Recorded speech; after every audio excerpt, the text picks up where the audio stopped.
Okay, so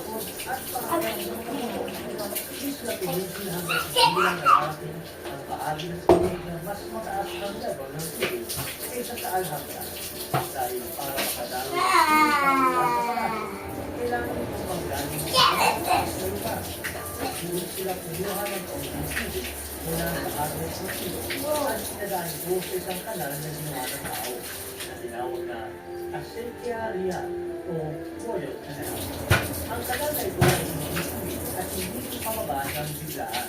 Matigyan itong binisenyo.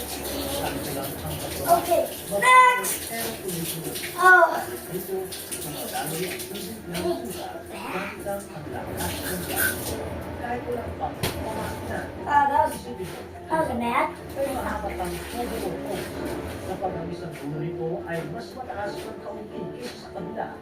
That. Ang dadali ang tubig pababa dahil hindi ito That's a big explosion. ano mga Not engineer expected. gumawa sila ng kanal na may tamang angulo para tuloy-tuloy ang pagdaloy ng tubig.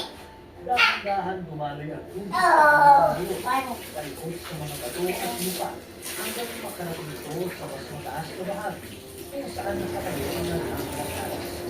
Kaya sa halip na iakyat ang tubig, ginamit nila ang dating ginamang disenyo para dalhin ito sa tuktok ng daluan. Pero pagdating ng tubig sa lugar ng palasyo, may isang problema.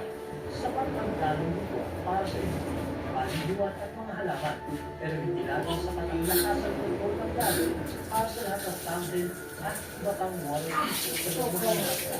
Kaya kailangan itong matikot at maayos na may pakalaw. Para matuloy ng problema, dumaan sa mga engineer ng mga baka ng tubig tulad ng mga sentence at malalaking pool o albernas sa loob ng complex. Dito, iniluto ang tubig na galing sa Asentiaria at sa iba pang kanal. At mula dito, ipinapadala sa iba't ibang bahagi ng palasyo. Kasama na ang mga fountain at iba pang sistema na kailangan ng mas kontrolado at minsan mas malakas na daloy ng tubig. Para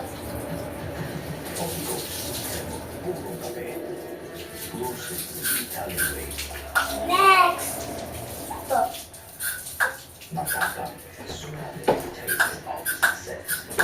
Okay, wait. The camera.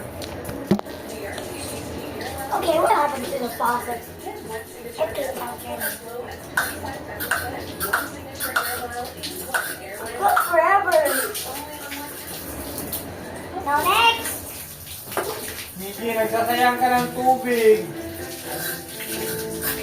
Ano talaga?